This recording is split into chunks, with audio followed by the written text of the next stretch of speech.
have been making moves. The Cowboys, though, have been quiet. Remember when Jerry Jones said they were going to be all in, and then we saw how that worked out? Well, now Stephen Jones is saying, quote, we're going to be selectively aggressive out here. Obviously, our goals historically have been to try to fill as many of your musts and needs before the draft. We didn't get to that totally accomplished last year, you don't say. That's me saying that. That's not Stephen Jones. But then Stephen Jones goes on to say, but certainly that is always the goal, end quote. So the Cowboys, as mentioned, they have been very quiet to start free agency. It's a new head coach there. Some would say they were selectively aggressive with their new head coach as well. Yeah, that's true. That's Chris Hassel saying that. Then they paid CeeDee Lamb really, really late. We remember last season into the season, just restructured Dak's contract. And then, of course, they have to pay Micah Parsons, who is looking at Myles Garrett's contract. That's that Jamar Chase situation. Exactly. He's going to want to make $40 million a year or more, actually. And I was joking with Hassel. I was saying, hey, I just got a red alert for something that the Cowboys did, and that was re-signing their kick returner, Cavante Turpin. So they've done that. They re-signed their long snapper, but Kyle, they have not really been all in. I don't know, selectively aggressive, you say.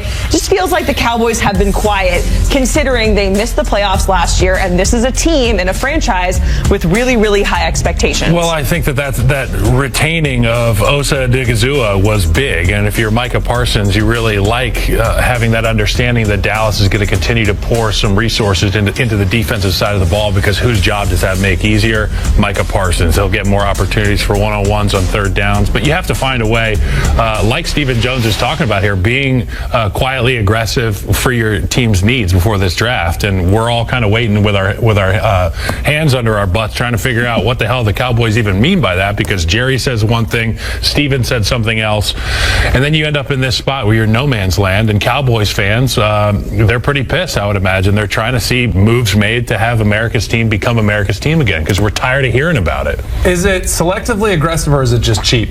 Because that's what it feels like to me, is they don't want to overspend. And I think it's probably taken some teams, and I would put Jerry Jones in this category, struggled coming to grips with some of the money that's going out there for the top tier free agents. And they're like, no, we're not going to do that. I'm trying to recall the last time they spent big for a free agent that came from outside the building. They do take care of their own. That is one thing. It took a while, but they did pay Dak. They did pay CD. Now they've reworked both those deals. You mentioned Micah Parsons. I think that is a big reason they want to make sure that they can take care of him. But when you dole out those big contracts to your own guys, there's only so much to go around. So they really have been selective. But you mentioned it, the most important position on the squad, Trent Sieg is under contract for 3 years. They're long snapper. So like there's no worries there. 3 years, $4.5 million. I heard he's one of the top paid long snappers in the league. So they are ready to just back up the truck to him. And they're in this division where the Eagles just won the Super Bowl. The Commanders are on the rise with a quarterback that looks like he could be an all-time great, perhaps. Then you have the Eagles here really losing a lot of key pieces on defense, Kyle. We were talking about this in the break, and you said this is the cost of winning. 6 players from that defense they will not have moving forward. Yeah, it costs to be a boss, DK. You know that. And the Super Bowl, it's a kingmaker for everybody on the roster. Everybody's going to get paid, whether you're retained like Zach Bond or you're left to go like a few of these names here on the right-hand side of the list. That's a lot of names on that list, and they're all big-time players. But for the Philadelphia Eagles, they do such a great job of developing talent within their building. And I said this earlier on our show. Not all front offices are created equally. Not all coaching staffs are created equally. Philadelphia has a great combination of 2 great groups in that regard. And that's why they're able to, every year when somebody walks out the door, be able to shuffle a new guy into the lineup. And next thing you know, he's playing in Orlando in the Pro Bowl or the Super Bowl. So I'm not really too concerned with the Philadelphia Eagles. This was expected as part of their retooling for next season. It's why what makes what the Chiefs and Patriots doing, building those dynasties, and the Chiefs having even the opportunity to go back to back to back. I know they fell short, but back to back is hard enough because everyone does have their hand out. Everyone does want to get paid, and there's massive opportunity to do that after a Super Bowl run like they just had. Howie Roseman has done a phenomenal job. They've got some young players that they drafted really well. So I still feel like it feels massive, like they've lost so much, but they're not going anywhere anytime soon. They've got Saquon coming back, like that was another part. They got Zach Bond coming back. They have Jalen Hurts under contract. So they've got a lot of their key pieces. I think that's where it becomes a little little bit tricky where you have to choose. Like, you know how you ask a parent, who's your favorite kid? And you'll never, like, you always give some BS answer. Unless you're Deion Sanders. Right, unless he ranks them. I have a clear favorite right now. My youngest is my favorite right now. It's not even close. Wow. But when you are a GM or a team, you kind of do have to decide who your favorites are that you cannot let walk out the door. And they're showing who they kind of have backed and who they really find the most value in, some of those critical components. I mentioned the Commanders. Pick a favorite right now in this division. I know we haven't even reached the official start of the new league year, but who are you picking in that division right now? The Eagles. There's never been a back-to-back. And how long has it been since a back-to-back division winner? It's been over a decade. I'll go with the Commanders. I like their moves already. I think they're going to be very aggressive. They brought in Larry Tunsil, made the trade for that. I think they're going to continue to put this team around Jaden Daniels. I like him. I think this will be a year that Philly is set back somewhat. But man, Saquon's still back there, isn't he? They just do it so well on both sides of the ball. Philadelphia does. And Jalen Hurts, newfound confidence. He went to the Super Bowl, didn't quite get the win a couple years ago. Outplayed Mahomes. This time they dominated in the Super Bowl. That confidence rolls into the next season. I truly think the Philadelphia Eagles will repeat there. Okay, let's keep it in the NFC because it's been a tough, week or so to be a Niners fan. Our Katie Mox has been going through Tough couple of years. Yeah, but even more so because it feels like that NFC Championship team from 2 seasons ago, they're really kind of dismantling it. Debo is gone. He's with the Commanders. Dre Greenlaw, Ward, Elijah Mitchell, of course, releasing Kyle Juszczyk as well. So a lot of moves that are being made. And then, of course, you still have to pay Brock Purdy, and we're waiting on that. But, Danny, what do you make of all of these different moves that we're seeing from San Francisco? So it was interesting. I was listening to John Lynch talk about this kind of, is it a rebuild, how you describe it?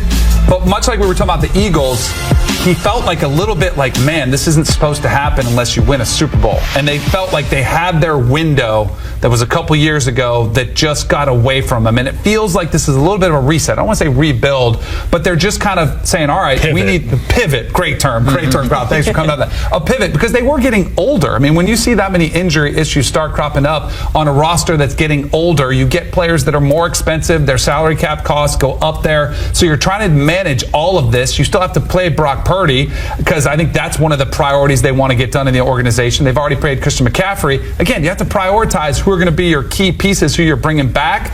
Then you have to move off on some guys who, Debo has always been kind of a polarizing figure with them by forcing a trade, trying to get his way out, so he got paid. It's been a little bit uncomfortable, so that one's not too surprising. But I do think this is a little bit of a pivot for the 49ers, realizing we're going to have to start building younger, talented players up, and they're going to have to rely a bit more on Brock Purdy to step up and be a little bit more of a game changer instead of a game manager, which he's been for the most part throughout his career. Yeah, they're just rebranding a little bit. That window closed, certainly, but that doesn't mean their ability to get in is gone. They're just going to have to find a new point of entry. And they've had to clear some of these older guys out, and I just think it's tough to go and lose after having so much success. Year in, year out, you go lose those tough games, takes a toll on your roster. They have to find a new way in. To Danny's point that he made a few minutes ago, it's really impressive what the Chiefs, what the Patriots did all those years, being contenders every single year. We see Eagles going to reload on defense, 49ers pivoting here as well. The Texans gave up the 3rd most sacks in the NFL last season. C.J. Stroud running all over the place, always on his back. And then they trade Larry Tunsil, who only gave up 2 of those sacks. They gave up close to 60 sacks, 54 sacks. How does that make sense? It doesn't. It doesn't make sense to me. And with the issues we saw last year, the disjointed nature of that offense, I would think that the priority would be solidifying and bolstering, reloading that offensive line. The Laramie Tunsil move is a head scratcher to me, and good on the recipients of Laramie Tunsil's deal. But for the Houston Texans, C.J. Stroud is your franchise. If you can't get that sack number under, let's say, 45, then you're going to be in hot water all the time. And each one of these games is going to be a nightmare for you. I agree. It's a little bit perplexing of what has happened with Houston. I thought CJ regressed somewhat last year after he'd set the bar so high in his rookie year, which was spectacular. Comes back to earth, but a lot of this is due to the pressure that he was under all season long. Stephon Diggs was hurt. That move was supposed to help help him add some depth. They had Collins went injuries. out. Yeah, they had injuries at the wide receiver position. So it's explainable, it's understandable that he did regress. But one of those reasons was the offensive line. Look at what Chicago's doing with their offensive line around a young, talented, quarterback in Caleb Williams. Look at the Commanders, who are like, yeah, we'll take him. We want to protect our young quarterback. That's what's a little bit perplexing. I hope there's a game plan, whether it's in the draft or other. I know they brought in Laken Tomlinson to fix up that interior of the offensive line, but it's a very short term. He's not exactly the same caliber player Laramie Tunsil is. So very curious to see what the Texans do the remainder of this offseason and the draft to try to protect C.J. Stroud. All right, lastly, let's talk about the Miami Dolphins, because this is a fan base that is just dying for a playoff win, and it feels like the best signing that they've had is quarterback Zach Wilson. So, TK, what do you make of Miami and the, I guess, moves they're not really making? And we're talking about Zach Wilson in terms of Miami and what they're doing in the free agency. Tua on a boat. Yeah. He's looking like was me. That him? I don't know. They were claiming it was him. I didn't know if that was AI generated Tua, like with a beard. I needed to fact check it. I could see him, he's got a little off season. I love that. I do too. Yeah, you just let it go for a couple months and then you dial it back in. The season but That's what OTAs and training camps are for. Yes. It's hard to come back from that. This is a massive year for Mike McDaniel and this Dolphins franchise, and Tua specifically, after getting a big payday. I was down there last year at training camp, and there was so much optimism, and they were willing to address the playoff drought. They were willing to address the December collapse the year before, and going to Kansas City and getting, beat up in a cold weather game. And there was a lot of confidence. They, new defensive coordinator, a lot of new pieces, and then it all goes just completely by the wayside. A lot of goodwill with the fans, and I think some of that confidence in the locker room was done. I am worried about the Dolphins, where that drought is going to continue more so now. I look at this, and the roster's good, but I think it needed some pieces to be filled, and I don't see many significant moves that would make me change the belief that the Dolphins are going to be a playoff team next year. Well, the move that makes my ears perk up a little bit here is offensive lineman James Daniels. I had him when he was a rookie. He was about 19 years old, came from Iowa, and as you know, those guys are ass kickers. Was a good player in Pittsburgh as well. He's got position versatility, center or guard, so that helps out a lot if you've got a guy that can swing around the offensive line. But the Zach Wilson deal, you have to think that this is, we are buying a gold mine that we haven't pulled gold out of yet, and we're hoping that we can get our pickaxe in there and get the right stuff. His time with Sean Payton was priceless, and I think that there had to have been some sort of meeting with him and Mike McDaniel where they were on the same page, and they said, if it goes south with Tua, are you ready to be the guy? And it seems like McDaniel made the decision that he is. I mean, the Dolphins, too, have been caught with their pants down before with a really poor backup situation, so at least they've given somebody who's shown the talent. I know he's probably, and this has been a common theme. We've seen Justin Fields get another opportunity. Sam Darnold's been around the block. Baker Mayfield was around the block before he got his opportunity. Kind of figured it out before they figured it out.